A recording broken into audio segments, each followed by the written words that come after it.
Today, the part 2 of the video 9700 variant 1 to October November 2023 from question number 21 to question number 40. Now I would like to move towards the question number 21. Which statement correctly describes a feature of DNA molecule? DNA molecule.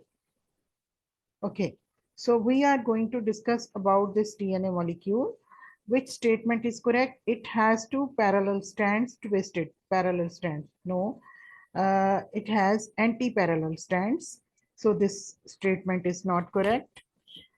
It has complementary bases all held together by three hydrogen bonds. No, there are actually uh, two hydrogen bonds between adenine and thymine and three hydrogen bonds between cytosine and guanine. So this statement is also incorrect. It has phosphodiester bonds that are formed using DNA ligase. So this is the correct. It has a backbone of phosphate molecules and nucleotides, no phosphate molecules and ribose sugar. So this statement is also not correct. Only C is the correct statement. Now I would like to move towards the question number 22. And in question number 22, you can see they are given the four strands of DNA. Which diagram correctly shows the replication of DNA? Replication of DNA in A, you can say, first of all, the key. Direction of replication shows with the help of this arrow sign. S1 is leading strand and S2 is lagging strand. And here you can see the leading strand and S1 is leading strand. So it is moving the opposite direction. So A is not the correct. And in B, you can say the gain B is moving in the opposite direction. And in C, it is moving in the uh, progression fork towards the progression fork. So you can see that this is the correct option. C is the correct option. And here you can see and it D is again not correct option. So only C is the correct option in which S1 is moving. Replication will start from this leading strand and lagging strand will be S2. So move to the next question. And next question is uh, the RNA codon wheel is a tool used to find which amino acid would be translated from N messenger RNA sequence. Codon position 1 is in the center. You can see this is the center position, and the codon position 2 is in the middle. So this is the middle part, and then a wheel and codon position 3 near the edge of the, so this is near the, this is the, okay. Then the three letters on the outside edge of the wheel identify the amino acids. So these are the different types of amino acids shown. The diagram shows a section of DNA, you can see over here, and we have to find out which one is the correct. So according to this, you can see the diagram shows a section of DNA. This is the section of DNA in which you can say this is two ring strand. So it is adenine. And below this, there are three bonds, or formation of three bonds, then it is cytosine. And again, this is cytosine and adenine always with two will thymine and cytosine with guanine, and same in the last word. So we have to find this in anticodon structure. So here you can see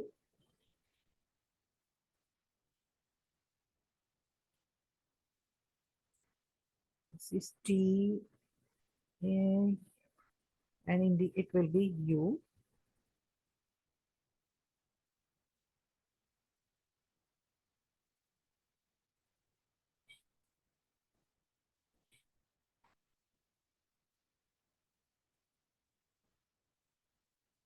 fifth U, G, and G. So it will be TRP and U, GG, and so TRP. It is the correct option over here. So it will be in. So this is the correct option, C. And now I would like to move towards the next question, which is question number 24. And in question number 24, you can see we have to make it little small to show the whole diagram. 4 students selected diagram of the apoplast pathway and the symplast pathway. Which sketch is the most accurate diagram of the two pathways? Symplast pathway, A is the symplast pathway. Apoplast, they have shown the opposite pathway. Symplast pathway will pass through the cytoplasm, whereas apoplast will pass through the cell wall. So both of these are incorrect options. So here in this third, you can see the apoplast is moving through the cell wall, but there are Casparian strips which will block the flow. So this option is also not correct, but in the last you can see the apoplast pathway and symplast, there it is going in this way. So D is the correct option, where Casparian bands are not blocking their way and they are adopting the other way to move. Now I would like to move towards the question number 25, and question number 25 is the photomicrograph shows some xerophytic adaptations in leaf tissues, which shows the, you can see number 1, number 2, and number 3. Number 1 is trichome. Number 2 can be the sunken stomata or hidden stomata. This is the epidermis. So, which row shows the correct functions for structures 1, 2, and 3? 1, 2, and 3 reduces the water. It reduces the water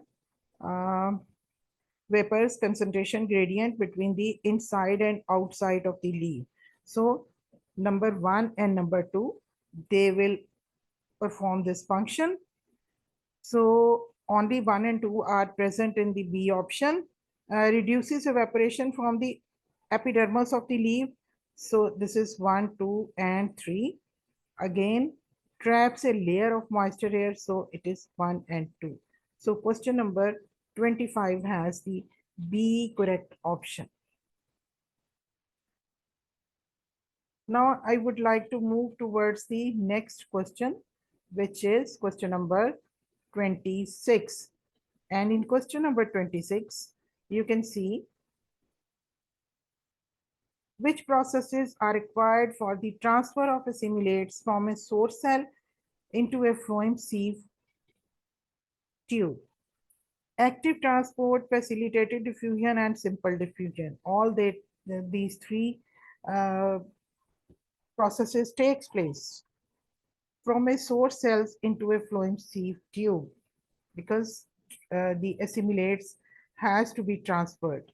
So when the assimilates has to be transferred, then in this way, these three processes takes place.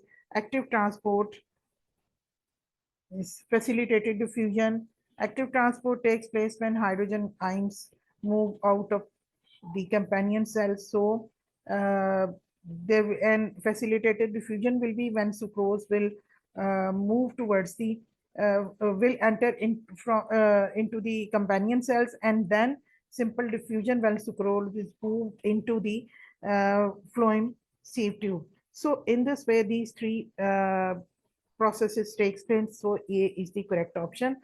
Active transfer, exocytosis,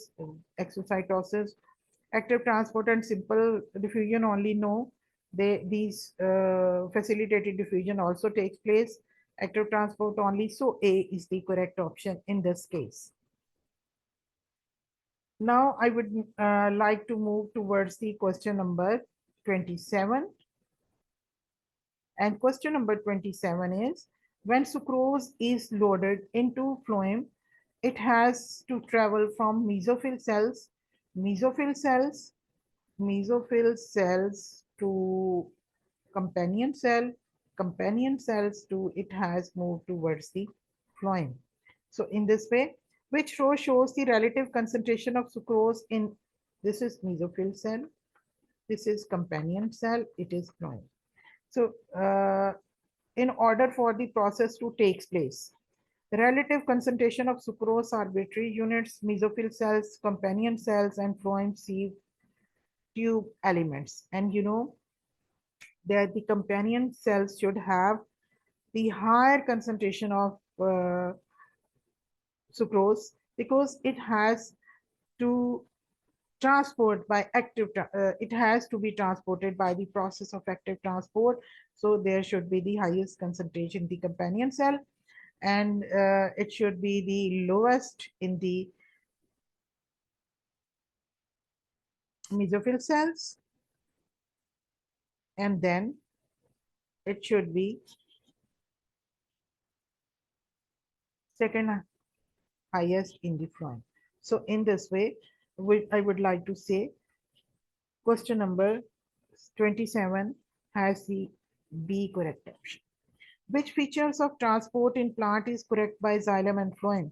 It is passive. No, this is not passive because lots of pressure is produced over here. It occurs by mass flow. Yes. It occurs from source to sink. Not in both cases. It only takes place in the phloem. So it occurs only in one direction. Phloem can take place in both directions. So uh, only B is the correct option. Now I would like to move towards the question number 29. And question number 29 is, the diagram shows an anterior view of a vertical section through the human vertical section. So vertical section 1, 2, 3, and 4. They have given 4 labelings, and number 1 is pulmonary artery.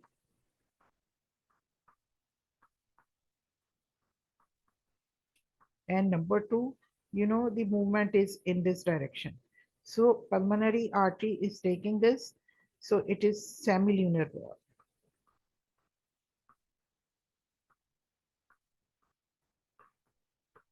And number 3,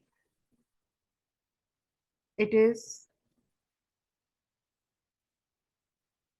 atrioventricular wall.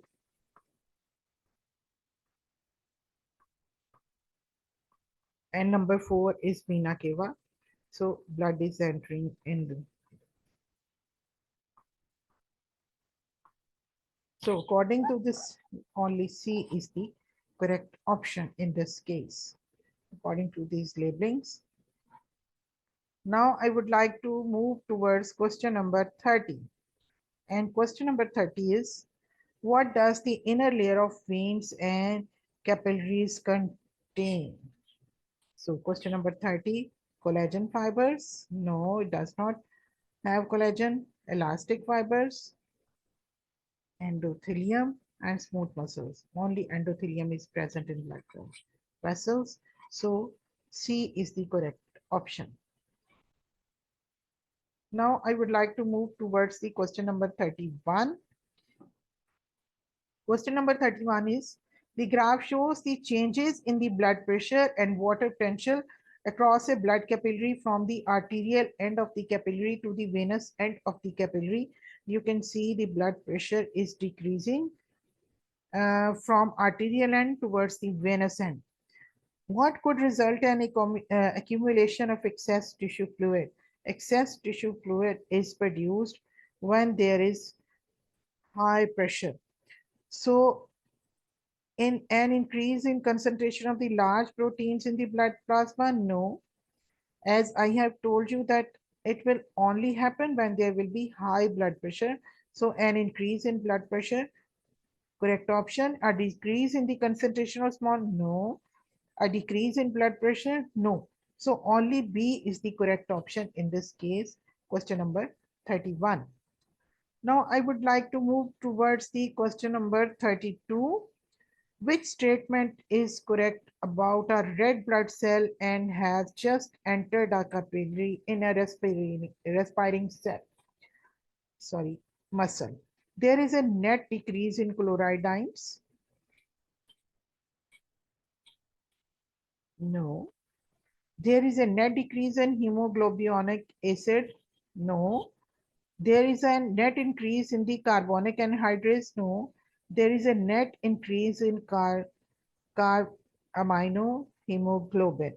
Carbamino hemoglobin is produced when carbon dioxide is in higher concentration, then it reacts with hemoglobin, and then it is formation of carbamino hemoglobin takes place. So D is the correct option in this case. Now I would like to move towards the question number 33. The graph shows some blood pressure changes that occur in a human during one cardiac cycle. Pressure, aorta, and they have some labeling systole. And what does systole starts and end in the right atrium and in the right ventricle? Okay, first systole appears in right atrium and then in right ventricle. So systole will start right from here, a little increase in the pressure, and then it is decreased. So it starts from T and ends at V. And then in the ventricle, you can see it will start. There will be, so it will start and then it will be end over here. It will start ending. So it will start at T in the right atrium and ends at V. And then it will start from V and ends at X. So A is the correct option. And you can also see it ends at X because after this pressure is decreasing in the left ventricle, it means left ventricle is relaxing at that time. So pressure is decreased over there when there is relaxation. Next, question number 34 is, which statements about all bronchioles are correct? All bronchioles, they have goblet cells. All bronchioles don't have goblet cells. They have epithelium cells. They have muscle tissues. So question number 34 has D option, which is correct. Next question is question number 35. And here you can see, show in the electron micrograph, in which they have, and after that they have given the 4 statements. Scanning electron micrograph of bronchial epithelium and lymphocytes. Yes, it is scanning because they have shown the surface diagram, surface photograph. So this is not transmission. So C and D are wrong. Only A and B can be the correct option in this case.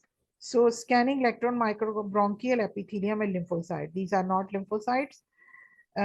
So this is not correct option. Scanning electron micrograph of lungs, squamous epithelium and red blood cells. Yes, you can see circular disc-like red blood cells. So all they are the red blood cells. So B is the correct option in this case.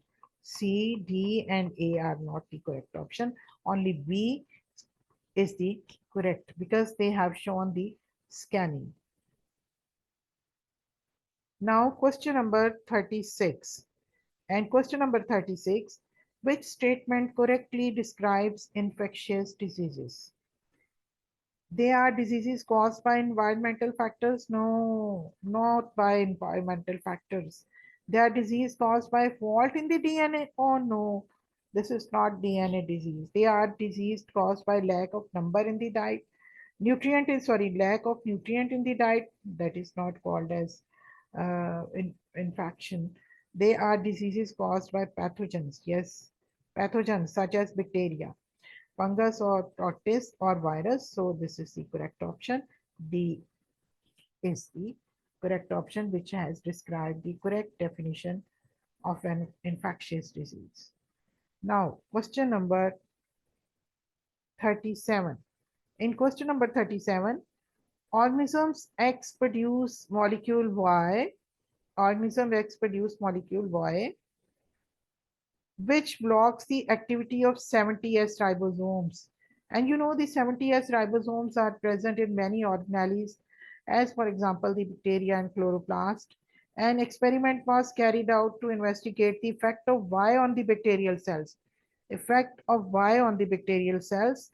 So an agar plate with bacterial growing all over the surface, four wells cut into the agar.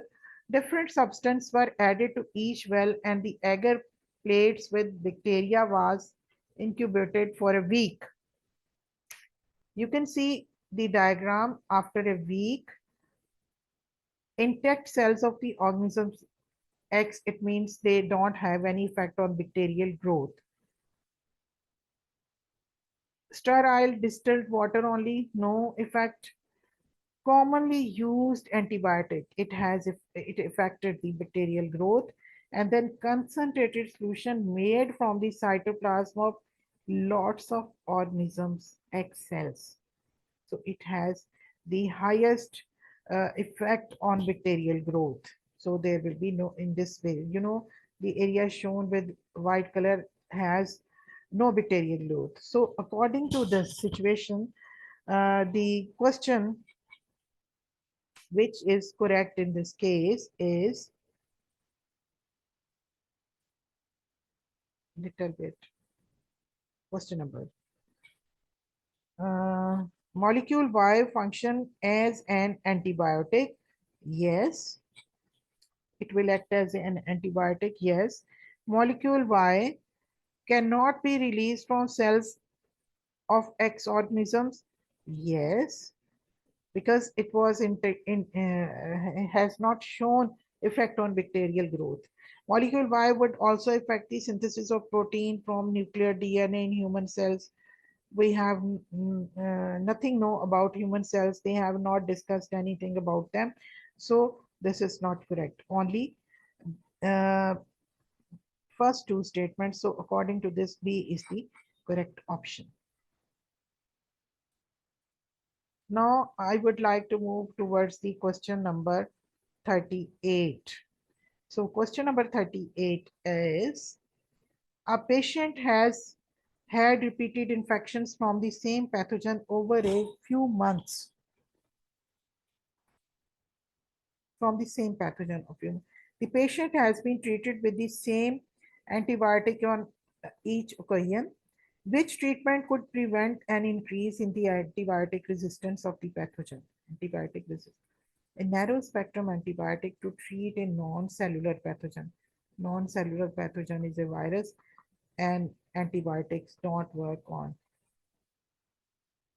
viruses. A repeat prescription for the same antibiotic at a higher dose. No, it will not work. A specific antibiotic after testing for the pathogen. Yes, it can be done. It can be a solution because first of all, the people must know which type of pathogen is attacking the body, which pathogen is causing the infection. So then choose the correct antibiotics against that pathogen. A wide spectrum antibiotic to treat different strains of the pathogen. No, wide spectrum antibody will not work. It is not a correct option, not a good idea. So question number 38, option C is the correct option. Now I move towards the question number 39, and question number 39 is a patient with kidney failure can be given a kidney transplant. In a kidney transplant, a heavy kidney is taken, a healthy kidney is taken from another person and put into the patient's body. Healthy taken from another person, which can be a donor, to put into the patient's body. Sometimes the donated kidney cells are killed by the patient's body. Donated kidney cells. In this primary immune response, T lymphocytes bind to antigens on the donated kidney cells and are activated. So this is the whole story. The statement describes the next stages of the primary immune response. So we have to choose, first of all, we have to choose the four statements, and you can see in all options there are only four statements. So first of all, what will happen? The activated T lymphocyte secrete cytokines. So this is the correct option. Uh, Beta lymphocytes differentiates into plasma cells and make antibodies. No.